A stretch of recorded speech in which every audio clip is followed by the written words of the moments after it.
pessoal. Espero que todos estejam bem. Eu sou a doutora Aline Goulart, eu sou médica veterinária endocrinologista. É uma honra estar aqui neste curso, agradecer aí a toda a produção da ProPro, todo mundo que está envolvido com esse projeto maravilhoso, né?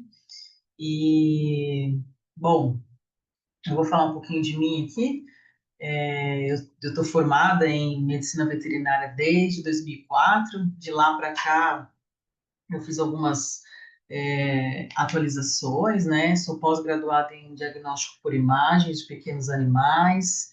Sou pós-graduada em cannabis medicinal também pela Unileia. Fiz o curso de extensão da Movirecan com a Unifesp, né? Sou professora em alguns cursos de pós-graduação também relacionado a cannabis, né? E também fiz o meu mestrado em medicina convencional e integrativa, com foco aí na cannabis, né, para animais. Sou membro efetiva também da Comissão de Endocannabinologia do Conselho Regional de Medicina Veterinária do Estado de São Paulo, que é justamente para a gente conseguir regulamentar, né, a endocannabinologia na nossa classe veterinária, né, dar diretrizes para essa medicina, né, que a gente está atualmente conhecendo, né, apesar de ser algo tão antigo, né, ultimamente ela está sendo está saindo da bolha, né? Vamos dizer assim como cursos como esse que a CuraPro aí está promovendo. É importante esse acesso, essa informação, acho que para todo mundo, né? Para a gente mudar um pouco esse conceito da cannabis medicinal. Então, isso é muito importante aqui para a gente, tá? E, bom, a minha trajetória na cannabis ela começou em 2019, quando eu conheci o curso da Unifesp com a Movirecan, lá na igreja do Padre Ticão, que foi justamente onde eu conheci a CuraPro também, o Marco, né? Viramos parceiros ali, colegas, e estamos aqui hoje, né? Então, de lá para cá, eu fui me especializando, fui entrando nesse mundo da cannabis e trabalho com pequenos animais, animais silvestres, todas as espécies aí que puder ser tratada com a cannabis, eu tô à frente, né? Mas o meu foco aqui hoje é para falar do uso da cannabis para animais silvestres, né? Então, eu vou falar aqui sobre o bem-estar desses animais, tá? Tanto os animais que vivem em recinto artificial, né, em zoológicos, em projetos, como também animais de vida livre. Bom, então vamos começar aqui, falar um pouquinho dessa terapia maravilhosa aí para todos esses animais, né? Então, começando aqui, eu acho que é importante a gente pensar no porquê que a cannabis ela faz efeito, né? Então, será que todos os animais têm sistema endocannabinoide? Alguns de vocês já devem ter ouvido falar, já devem ter visto até no próprio curso, né, que existe o sistema endocannabinoide, mas será que todos os animais possuem esse sistema? O que que a gente tem hoje, né, de evidência científica aí? Então, o que que já foi mapeado, né? Que os répteis têm, que as aves têm, os mamíferos, né, os humanos, os insetos, eles não possuem um sistema endocannabinoide clássico igual o nosso, mas eles possuem um sistema rudimentar ou primitivo, né, que a gente chama, tá? Então, além daquelas espécies, existem também os invertebrados. Então, nós temos aí, olha que interessante, esguicho do mar, a minhoca, a lagosta, a anêmona, a esponja, né, laranja do mar. Então, todos esses animais, eles possuem o sistema endocannabinoide. Alguns possuem com as suas particularidades, tá? Então, o que que é esse sistema, né? É um sistema que possuem receptores, como receptor canabinoide tipo 1, receptor canabinoide tipo 2. Esses receptores eles estão dispersos em todo o organismo do animal, ou do animal humano e não humano, né? Então, a gente tem aí o CB1 mais expresso em sistema nervoso central, e o CB2 mais expresso no sistema nervoso periférico e imunidade, né?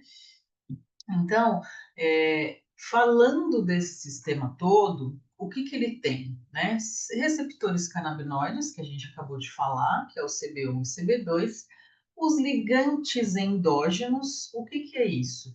Que são os endocannabinoides, né? Então, nós produzimos, os animais produzem uma maconha endógena, né? Então, moléculas que são parecidas com os fitocannabinoides, né, que é o que a gente usa ali da cannabis, que é o canabidiol, que é o CBD, o THC, o CBG, o CBN, CBC, tem diversos fitocannabinoides e eles são parecidos com a ação que os endocannabinoides fazem dentro do organismo dos animais, tá?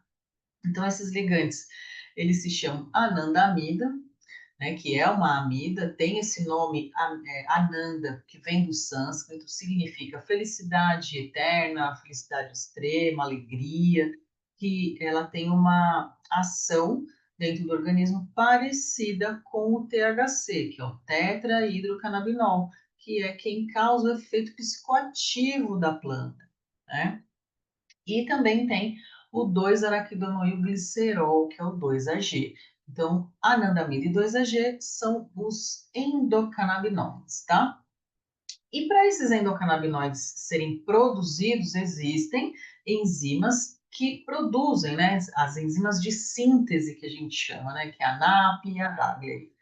E também, esses endocannabinoides, eles são produzidos sob demanda. Então, o que que é isso? Quando o organismo precisa, esses endocannabinoides são produzidos por essas enzimas, eles vão lá, fazem a ação dele e depois eles são degradados, né? Então, eles são eliminados por outra enzima também que vai degradar esses endocannabinoides, tá? Então, eles são produzidos sob demanda, né? E qual que é a função, então, desse sistema? É nada mais, nada menos do que homeostasia. Nossa, mas o que que é isso? Homeostasia quer dizer um equilíbrio endógeno, né? Daquele sistema que está desregulado, tá? O próprio sistema endocannabinoide, ele pode se desregular também, tá? Por isso a gente também consegue suplementar esse sistema não só com a cannabis, tá?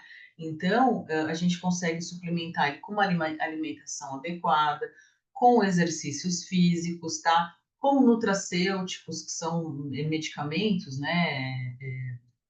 Que a gente pode, suplementos, né? Que a gente consegue ingerir ou prescrever para os nossos pacientes, que vai fazer com que ocorra ali também um equilíbrio desse próprio sistema, tá? Então, não só a cannabis faz esse sistema funcionar, né? Isso é interessante falar também, tá? Bom, eu trouxe aqui um resumo, né, do sistema endocannabinoide de diversos animais que já foram mapeados, né? Então a gente consegue ver aqui. Eu gosto sempre de trazer esse tipo de tabela porque ele mostra para gente evidências científicas, né? Então a gente tem aqui um exemplo: o Homo sapiens, que somos nós somos mamíferos, o rato, o camundongo, o cão, o gato, que são a classe dos mamíferos, possuem os receptores canabinoides tipo 1 e 2, tá? E aqui estão os artigos, né, as referências que citam eles, né? Que eles foram mapeados ali. Então, a gente tem essas referências aqui. Claro que aqui cada, cada indivíduo, né, cada espécie possui a sua particularidade. Eu vou falar uma aqui para vocês entenderem o que, que é isso. O cão em si, o cão doméstico, né, que a gente tem, esse nosso pet, eles possuem mais receptores CB1 numa parte do cérebro que chama cerebelo. que é onde está relacionado ao equilíbrio, né, à coordenação motora.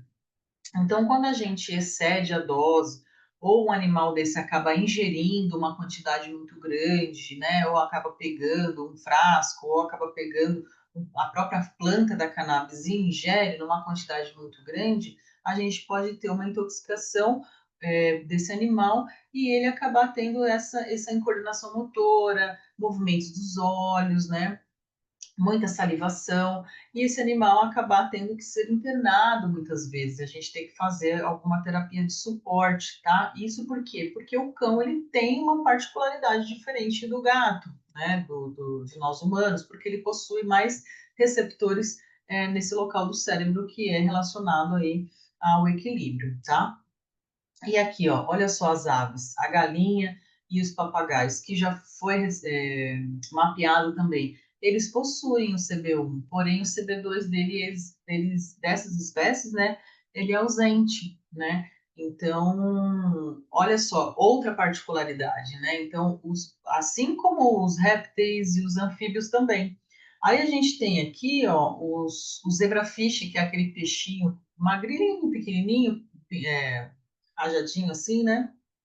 Ele possui CB1, CB2A e CB2B, o que ninguém tem, só ele tem, né? Que é uma extensão, uma evolução desse receptor canabinoide tipo 2. Olha que interessante, né? Aí a gente tem um cordado aqui também, não vertebrado, né? Que tem um CB-like, que não é parecido com o nosso, mas não é exatamente o receptor habitual, né? E as baleias, né? Os cetáceos aí também foram mapeados, porém eles não foram mapeados por nenhum estudo de expressão tecidual, assim como foram feitos nos outros animais, tá? Porém, foi identificado através dos genomas. Eles conseguiram identificar, tá bom? Então, é uma curiosidade aqui que eu acho interessante a gente ver que existem essas particularidades, por isso que cada tratamento ele é muito individual, né? Também por conta dessas particularidades aqui de cada espécie, tá? E o potencial terapêutico da cannabis, seja para o humano, seja para o pet, para o animal silvestre ali, existem diversas indicações, né? Então a gente tem aí, ó, distúrbio de comportamento, agressividade, depressão, ansiedade de separação, transtorno obsessivo compulsivo, sequelas de sinomose, síndrome da cauda equina, estereotipias, que inclusive o meu mestrado foi em cima de estereotipias. Vou falar depois, vou deixar só esse spoilerzinho. Então, infecções diversas, inflamações, insônia, osteopatias, anorexia, perda de apetite, doenças neurodegenerativas, né? Convulsão, dor, câncer, diabetes, glaucoma, hipertensão, doença intestinal inflamatória, vírus da leucemia felina, vírus da imunodeficiência felina, síndrome da disfunção cognitiva, que nada mais é parecido com o Alzheimer humano, né? Náusea, vômito, asma, dermatopatias diversas, sensacional para a pele, desordens metabólicas, obesidade e cuidados paliativos, né? Então, olha o tamanho desse potencial terapêutico que essa plantinha nos dá, né? E aí, eu gosto sempre de expressar a minha gratidão, obviamente, das instituições parceiras que me fizeram chegar até aqui onde eu estou e eu consegui fazer a minha pesquisa de mestrado por conta dessas instituições, tá? Então, a UFSC é a Universidade Federal de Santa Catarina, que foi aonde eu fiz o meu mestrado. Então, eu saí de São Paulo, fui morar lá no Sul para fazer esse mestrado, né? E o programa chama Pós-Graduação em Medicina Convencional e Integrativa, que é o PPG-MBCI, né? o projeto Lontra, que abriu as suas portas para que eu pudesse fazer a pesquisa lá no projeto, a Associação Alternativa, que foi quem financiou a minha pesquisa, seja na doação de óleo ou no financiamento financeiro de aluguel, sabe? Essas coisas. Então, assim, olha a importância das associações, né? Porque na época que eu fui fazer o mestrado,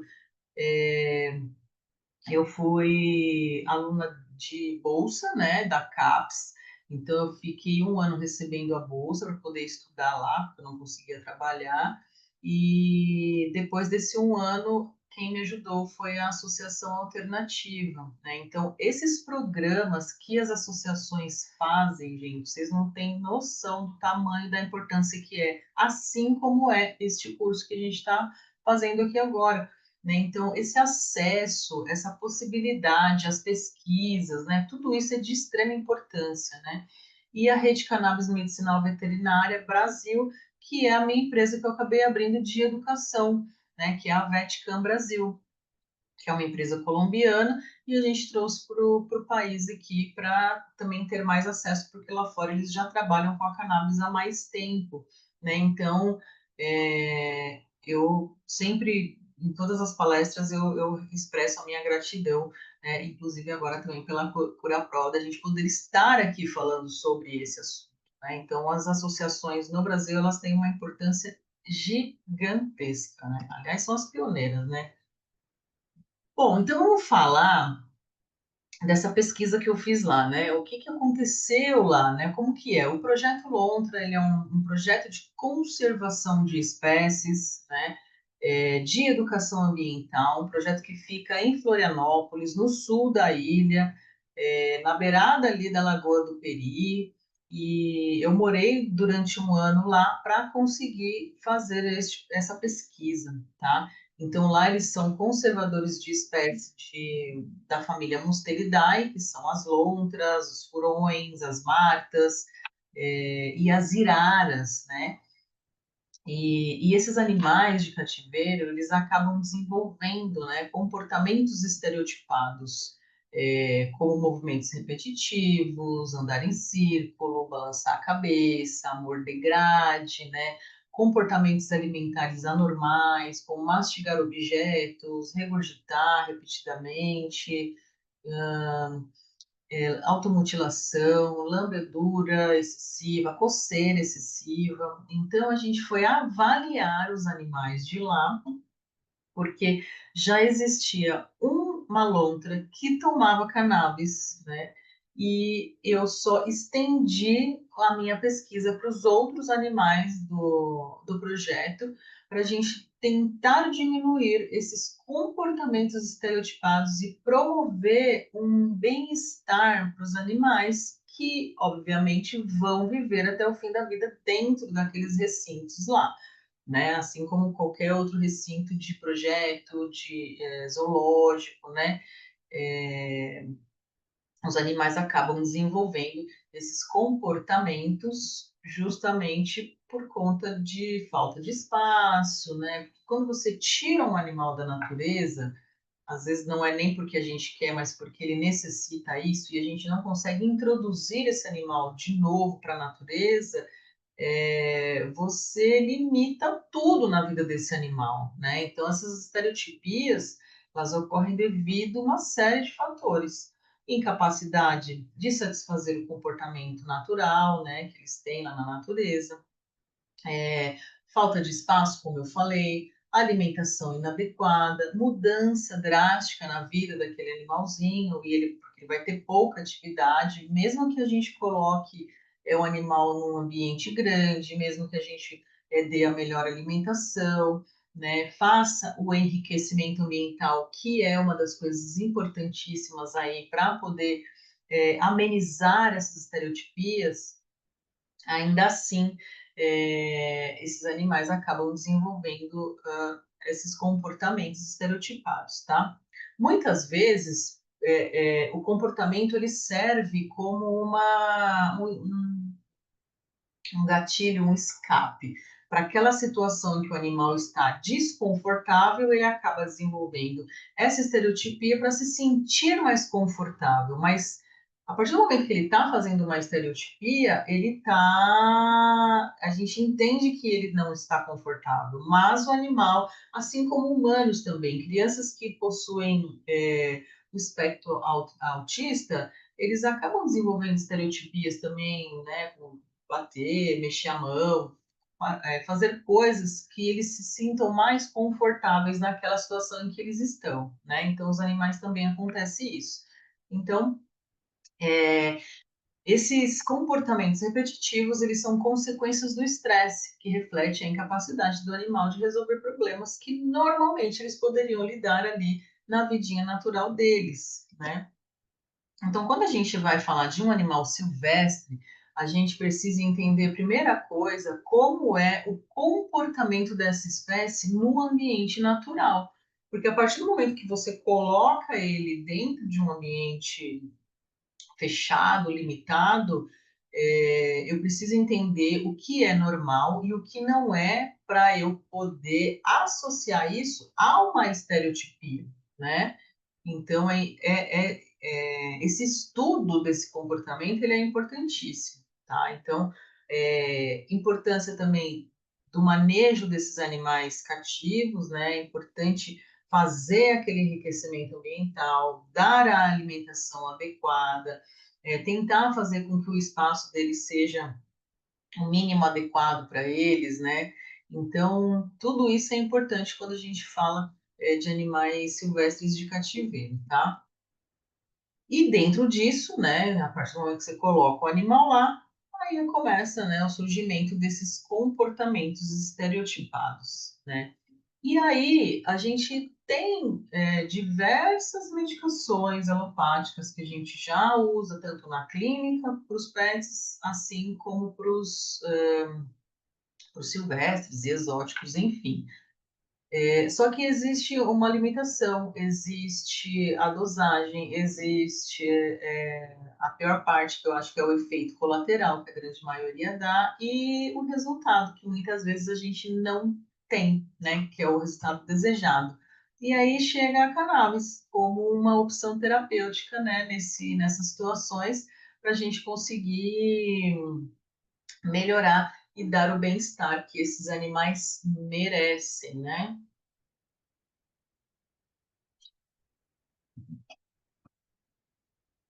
Então vamos começar a falar deles. A gente veio aqui falar de bichos silvestres, né? E falando de lontra, essa é a primeira pesquisa clínica feita com fitocannabinoides, né? Com cannabis aqui no país, né? Então é uma pesquisa pioneira e pioneira também pelas espécies, né?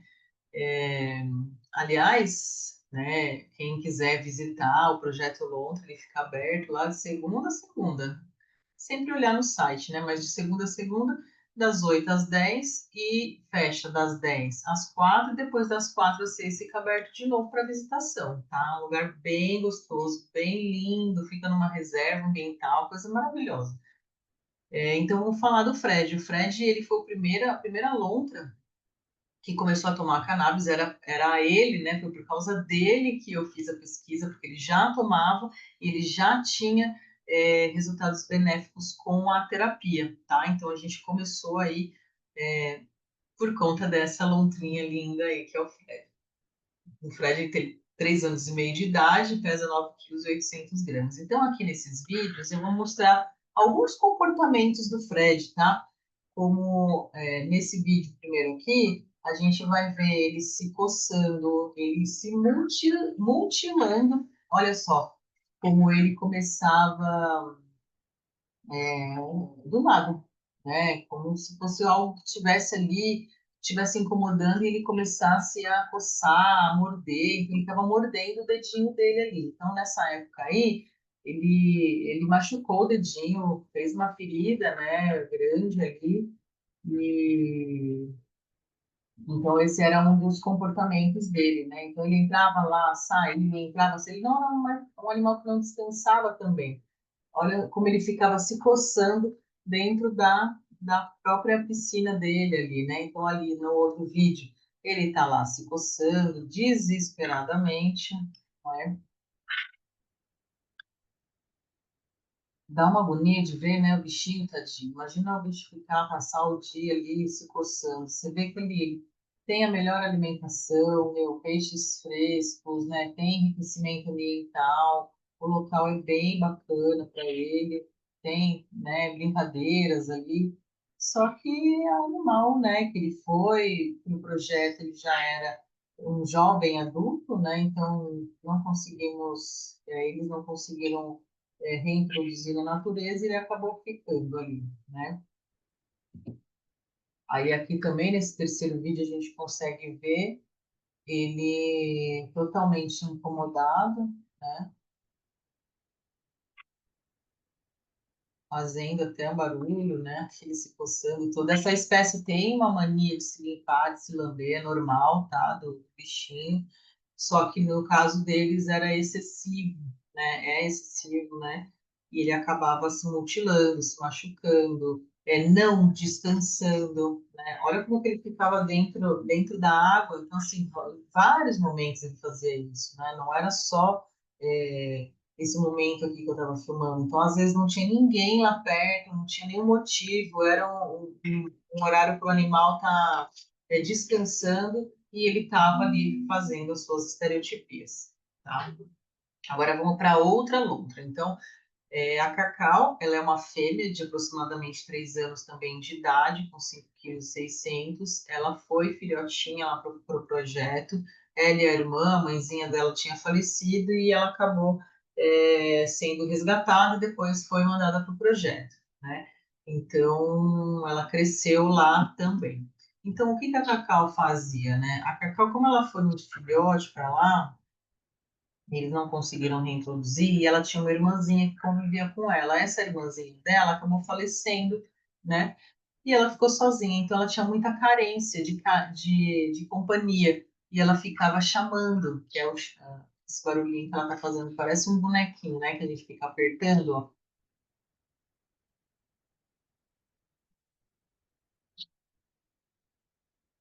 E outra coisa que ela fazia era nadar nessa piscininha dela incessantemente. Cacau nunca dormiu à tarde, tá?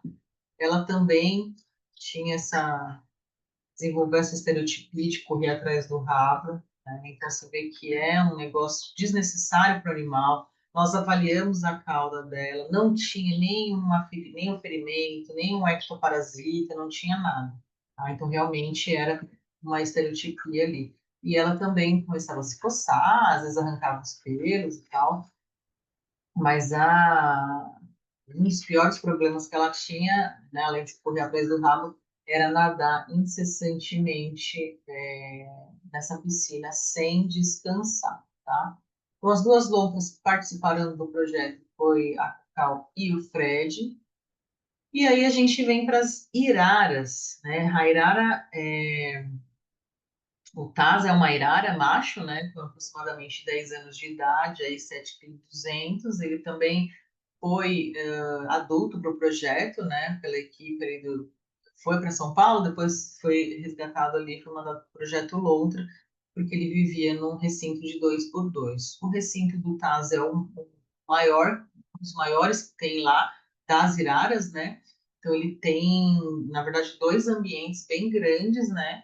E mesmo assim, o Taz também tinha uma estereotipia que a gente chama de pancing, que é o movimento de andar para lá e para cá, né? E o movimento da cabeça também, de ficar circulando a cabeça assim. Então, isso era totalmente incômodo para ele também, sem motivo aparente, né?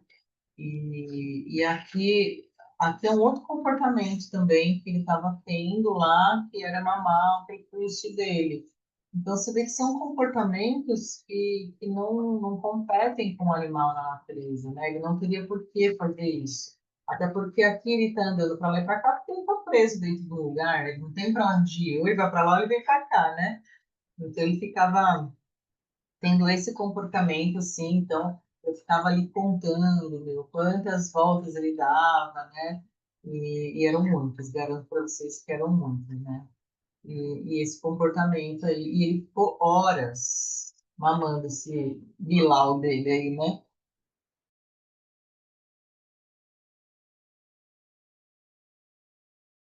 Ó, o vídeo aqui tem.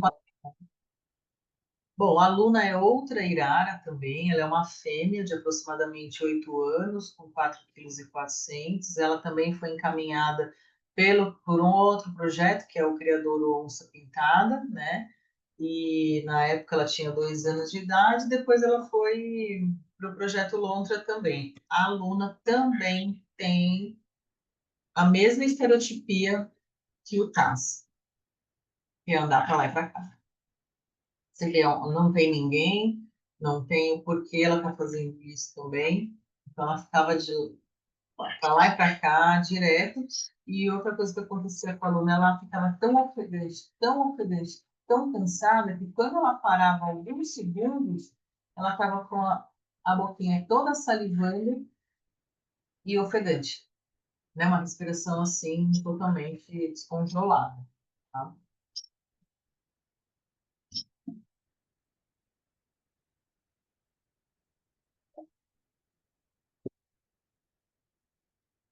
Aí, como que foi o tratamento deles, né? A gente usou um óleo da associação aí, alternativa, né? E a gente usou um único quimiotipo, que foi o 10:1, 10 de CBD para 1 de THC, numa concentração de 10%, tá? Então, aqui está a leitura cromatográfica dos óleos, né? Que a gente usou. Então, como que eu fiz isso daí? Eu avaliei esses animais durante 15 dias, né, sem cannabis, para determinar qual era o tipo de estereotipia que esse animal apresentava. E depois desses 15 dias que a gente anotou, tinha uma tabela ali das estereotipias, é, a gente começou o tratamento com a cannabis, com esse óleo full spectrum, tá? Que era 10:1.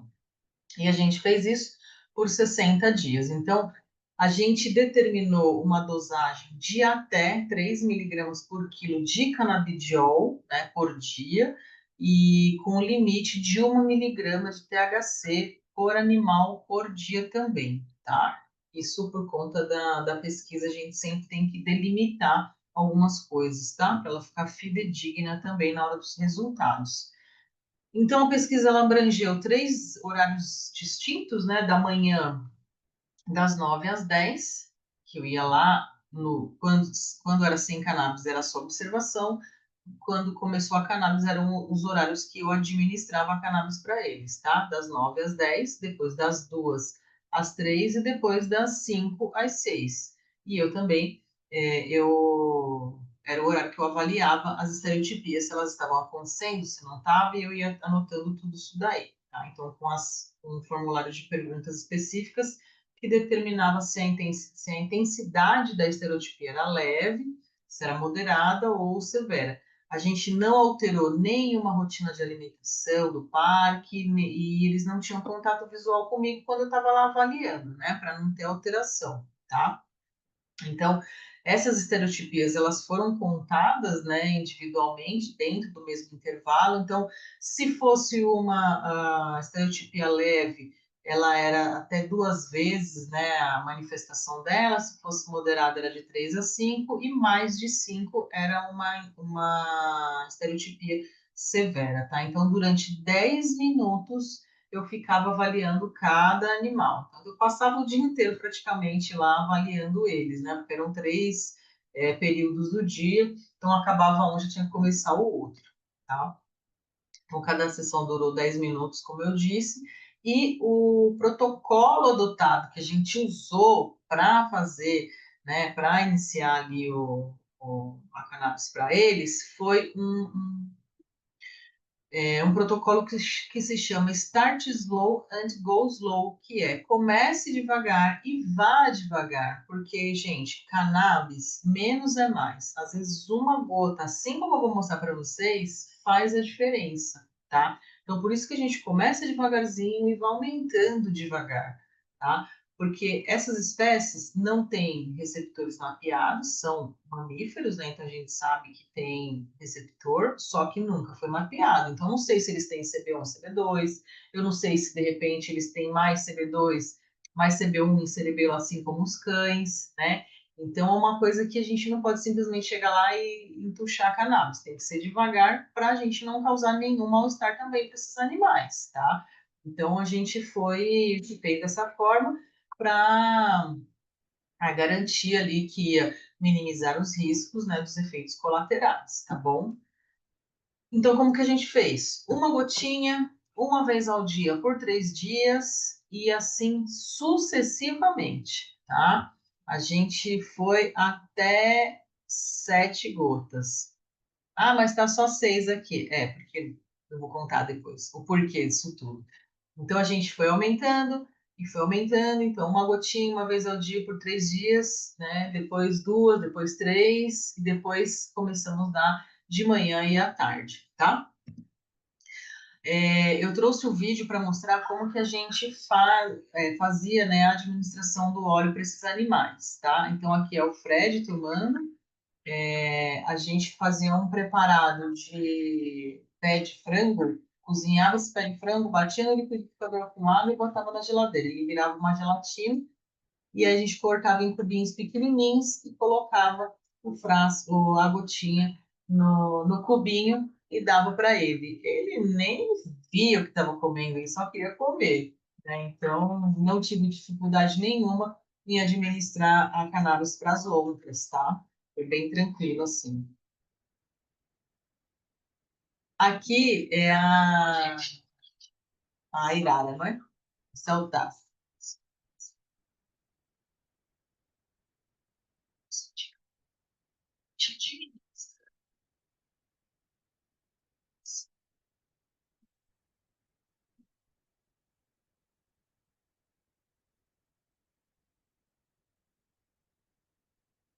Três gotinhas, bem instante.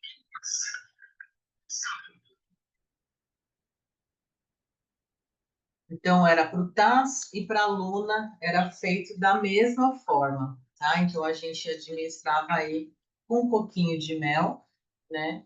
E eles também lambiam e tomavam sem medo de ser felizes. O negócio deles era comer o mel. Então, o jeito mais fácil de dar para eles era dando o melzinho na colher, assim. E ia até o fim, ó. Queria mais. Nem sabia que estava tomando cannabis, né?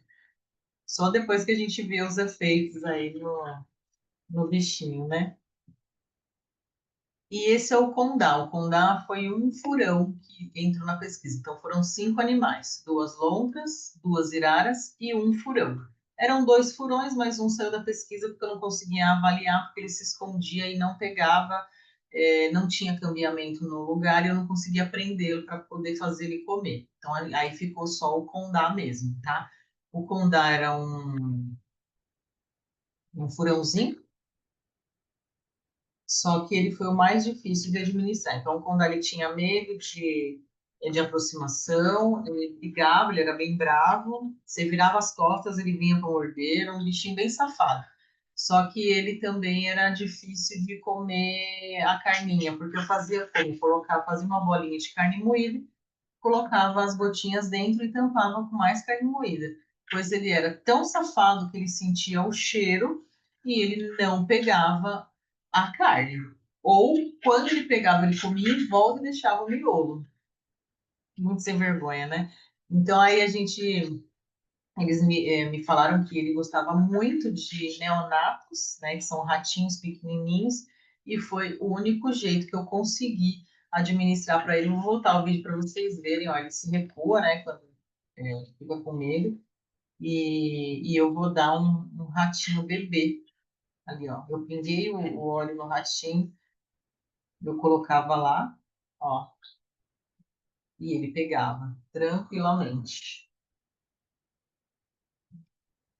Bom, e aqui são os resultados, né? Nada melhor do que a gente provar com a evidência científica e com a estatística dos resultados aqui da pesquisa, né? Então, o Fred, a gente, deixa eu explicar o gráfico para vocês. Então, o que que a gente fez? Nesse gráfico aqui, mostra linhas, né? Essas linhas, elas significam o quê? Então, aqui é a dose, né? 0, 1, 2, 3, 4, 5, 6 gotas. Então, conforme foi sendo administrado, ele foi, a linha vermelha, ela significa que não houve, né? Aquela estereotipia, que no caso aqui é lambedura excessiva, e essa lilás, ela é a estereotipia severa. Então, percebam que aqui ele começou severo e foi diminuindo, né, conforme as gotas. E aqui o não houve foi aumentando, né? Então, a gente teve uma melhora muito significativa na lambedura excessiva do Fred, tá? A coceira excessiva seguiu o mesmo padrão. Então, conforme foi administrando as gotas, foi diminuindo, né? E o não houve foi aumentando, tá? Na coceira excessiva. Na mutilação, a mesma coisa, tá? Então, o severo aqui foi o azul e o vermelho, o não houve. Como a mutilação ela apareceu poucas vezes, por isso que essa linha vermelha do não houve já está alta, né? Então, é porque realmente apareceu poucas vezes. A maior estereotipia que ele tinha era a coceira e a lambedura excessiva. E aí a gente vem para Cacau, que a gente fez aqui, ó, mergulhar excessivamente. Ela tinha muita intensidade nessa estereotipia também, então o severo dela foi diminuindo conforme as gotas e foi aumentando o não houve conforme as gotas também, tá? Então a gente também diminuiu aí o mergulhar excessivamente da Cacau. Aquela vocalização dela, né, que ela fica chamando, a gente também conseguiu tirar. Por quê? Porque a Cacau começou a dormir. A gente conseguiu fazer com que ela tivesse o soninho da tarde. Depois de uns 15 dias que a gente estava administrando o óleo, o reloginho dela regulou e ela dormia tranquilamente. Dava uma sensação tão boa de ver aquele bichinho descansando. Nossa, que sem palavras, né? E o TAS também. Falando do TAS, eu não houve, aumentou e o severo diminuiu, tá? E a Irara, a mesma coisa. Então, a gente teve resultado com todos os animais, né? Olha lá, então, também. O severo aqui, ó, diminuiu, quase que subiu. E o vermelho, que era o não houve. A aluna, ela chegou a tomar só 3 gotas, tá? Então, por isso que só tem até o 3 aqui. Cada animal recebeu uma dosagem. O Pondá, a mesma coisa. A gente avaliou o medo de aproximação dele, melhorou bastante também. Poderia ter melhorado mais. Mas como ele era pequenininho e tinha uma dosagem máxima que a gente tinha que seguir lá da miligrama por quilo, acabou ficando nessa dosagem aí, que foram 3 gotas também, tá? Então, aqui é só um resumo de tudo que eu falei, tá? Então, o Fred, ó, a gente chegou em 6 gotas para ele, tá?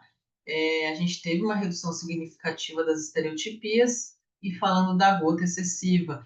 Então, qual que foi? Eu acho que é importante a gente falar isso. Quais foram os efeitos adversos nesses animais? Então, na lontra Fred, quando a gente chegou em 7 gotas, ele teve uma sonolência excessiva. Então, ele passava muito tempo dormindo. E não era isso que a gente queria. A gente queria que ele não tivesse estereotipia, mas que tivesse uma vida ativa, né?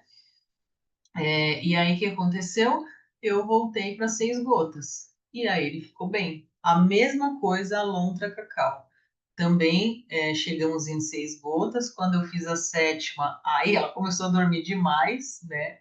E aí eu voltei para trás e a gente manteve ela com 6 gotas e ficou tudo bem também. O TAS, a gente chegou nele em 5 gotas. Quando eu fiz a sexta gota, ele também teve uma sedação excessiva, uma sonolência excessiva, e ficava até bravo. Você ia acordar ele, ele não queria acordar, não. Então a gente diminuiu, ficou em 5. A Luna, a mesma coisa, nós chegamos em 3. Quando eu cheguei em 4, ela também teve o mesmo comportamento do TAS, aí a gente voltou para 3. E o Condá, eu cheguei em 3 gotas, que era o limite máximo. Lembra que era até 3 miligramas por quilo? Se eu desse mais uma gota, eu ia passar das 3 miligramas. Então, eu não pude passar das 3 gotas. Ele não teve nenhum efeito adverso. Agora, vamos comparar, né? A gente entende que muitos alopáticos a gente tem bastante problema com efeito colateral, né? Se você olhar uma bula de remédio, a gente fica apavorado. E o único efeito adverso que aconteceu para todos os animais, com exceção do condá, que não teve, foi uma sonolência excessiva. Ou seja, é um efeito adverso? É um efeito adverso, né? Porque a gente não quer que ele fique dormindo, mas é um efeito adverso muito ruim? Não, porque ele está apenas dormindo. Isso não está causando nenhum mal para o organismo desse animal ali, né? Claro que eu não ia manter ele sedado ali também, não ia manter ele com 7 gotas dormindo, porque também não ia ser bom, mas não é um efeito colateral que vai prejudicar o animal a ponto de você criar outros problemas, outras patologias, como acontece com alguns alopáticos, né? Então, isso é interessante falar. E aí, finalizando, as lontras, né, que são animais de cativeiro, que foi a pesquisa que eu fiz, eu trouxe um outro caso, né, que aconteceu recentemente. Eu quis trazê-lo porque isso é uma coisa comum de quem tem gato em casa, acontece, e não necessariamente só gato, mas é uma coisa que pode acontecer, que é esses animais caçarem passarinhos. O gaturamo verdadeiro, ele é um passarinho pequenininho, que é esse aqui, ó, parece até um canário, vamos dizer, né? Ó, e o passarinho estava largado lá. Aí, o que que aconteceu? Fiz uma gotinha de óleo, de associação também, tá? Ele estava bem debilitado, ele não tinha ferimentos no corpo. Aí, eu fiz a cannabis, uma gotinha desse óleo que está aqui. Depois de alguns minutos, eu fiz mais uma gota de um outro quimiotipo também, né? E olha só, vamos acompanhar o dia e a hora. Então, isso foi 1h40 da tarde, quando eu achei esse bichinho e dei o óleo. Quando foi no mesmo dia, 5h15 da tarde, pouco tempo depois, ele já estava se mantendo em estação. Eu não fiz absolutamente nada, além da cannabis, de medicamento, tá? A única coisa que foi feito para esse bichinho foi a aplicação de reiki, que eu sou mestre em reiki, e eu sempre faço quando tenho a possibilidade de fazer, eu aplico reiki nos animais. Então, foi cannabis e reiki. Olha a medicina integrativa aí, que linda, né? Então, ele já começou a tomar a água sozinho, às 5h15 da tarde. Aí, quando foi 11 horas da noite, ele já estava comendo. Antes ele não quis comer, eu tentei, ele não quis. E aí ele não estava mais tão debilitado, já começou a comer, comeu bastante, comeu todo esse potinho aí de mamão. Depois, no dia seguinte de manhã, é que eu não filmei, eu coloquei mais um potinho de banana amassada para ele. E e ele comeu tudo, tá? E aí, isso no dia seguinte, tá? Então aqui foi no mesmo dia à noite, e aí no dia seguinte, no dia 2, ele já estava voando, eu deixei ele preso aqui, porque senão o gato ia pegar de novo, ele já estava voando aqui dentro do meu escritório, grudando na tela, querendo sair. Então, assim, foi uma manifestação de que ele já estava bem, e a gente fez a soltura dele. Então, essa é a parte mais legal, eu acho, assim, sabe? Mais gratificante de você poder tratar o animalzinho ali e poder soltar ele de volta para a natureza, né? Aí minha filha, participando do movimento, né? Aí a gente soltou e ele foi e voltou para a natureza. Quando a gente tem a possibilidade, a gente manda de volta, né? Porque lá é o lugar deles, né? Infelizmente, alguns não conseguem voltar, né? Mas quando a gente pode, a gente manda de volta, né? Bom, uma coisa que eu sempre falo também, principalmente depois que eu comecei a mexer com animais silvestres, é que toda a vida importa, né? Seja um animal pet, né? seja um animal de zoológico, um animal de cativeiro, porque é um animal que não tem tutor, né? Então as pessoas acham, ah, mas por que que vai cuidar, né? Meu, faz eutanásia, larga para morrer. Não, gente, todo animal tem direito à vida, né? Tem o direito ao bem-estar, tem o direito a um tratamento digno. Então, seja ele um pet, seja ele um animal de cativeiro, seja ele um animal de produção, né? Porque esses animais também sofrem, tá? Aquela rotina louca, né? As vaquinhas de leite ali, bom, os animais que são de carne e tudo, não é porque os animais eles vão ser abatidos que eles não precisam ter uma vida boa, né? Isso é de praxe, assim, né? Então, a gente, como veterinário, a gente tem a obrigação de dar esse bem-estar para os animais, seja ele o pet que for, o animal que for, né? Então, toda a vida importa, tá bom? Essa é a mensagem que eu sempre deixo. E eu também deixo uma lição de casa, né? Para quem está começando nesse mundo da cannabis, é muito importante a gente se inteirar, se ambientar, descobrir o porquê, por que que foi proibido, por que é tão ilegal, né? Foi tão ilegal assim. Então, esse documentário aqui são todos documentários de cannabis, todos aí no Netflix, tá? O único que não está no Netflix é O Cientista. Então, Ilegal a Vida Não Espera é um documentário brasileiro do início é, da regulamentação, né, que as mães, junto aí com as associações e tal, começaram esse movimento aí e conseguiram mudar algumas regras ali da Anvisa para conseguir importar o produto, porque lá fora eles já conseguiam usar, né? Então, vou só dar esse spoilerzinho aí, né? E O Cientista é um documentário que conta a vida do pai da cannabis, que é o Rafael Michula, né? E é muito legal, é divertido, inclusive, assistam, porque vale a pena entender como a cannabis foi descoberta ali, os benefícios, né? Como foi descoberto o sistema endocannabinoide. Então, foi através deste cientista, Rafael Michula, que já nos deixou, que hoje a gente está aqui dando essa aula, falando sobre isso, tá? Por conta dessa descoberta. Maconha medicinal, cura o crime, também fala de diversos tipos de patologias, né? E também essa questão do preconceito, da proibição aí.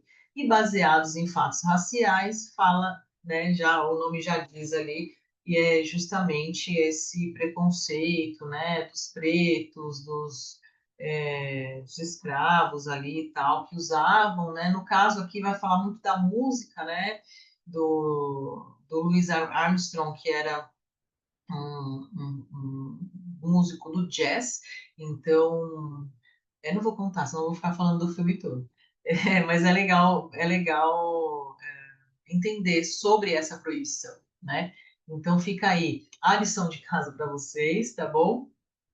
E aqui o meu agradecimento, minha gratidão por poder compartilhar, porque do que seria, né? Do que valeria eu saber tudo isso, ter feito uma pesquisa dessa e ninguém saber, ninguém ver, né? Então a oportunidade que o Instituto Curapro está dando, né, para a gente poder falar e para vocês poderem ouvir é surreal, gente. Isso é muito bom, tá? Então, aqui todos eles, eu tirei uma foto de todos eles sob o efeito da cannabis, né? Só esse sem vergonha que tá com a língua para fora. Então, todos eles conseguiram dormir, conseguiram descansar, a gente diminuiu muito bem as estereotipias deles, tá? Aqui a equipe toda aqui do projeto, a veterinária, Priscila, o presidente Marcelo, e aqui a equipe da Alternativa, eles foram lá visitar, né? E eu aqui, a minha filha morou lá comigo também, então foi assim, uma pesquisa muito incrível, eu só tenho gratidão aqui, tá bom, gente? Aqui estão as minhas redes, tá? O Vetcam Brasil, que é a minha empresa, e o cannabisvet.br, que é o meu profissional. Lá tem meu celular também, quem quiser entrar em contato, quiser conversar, perguntar, tirar dúvida, pode me chamar por lá também, tá bom?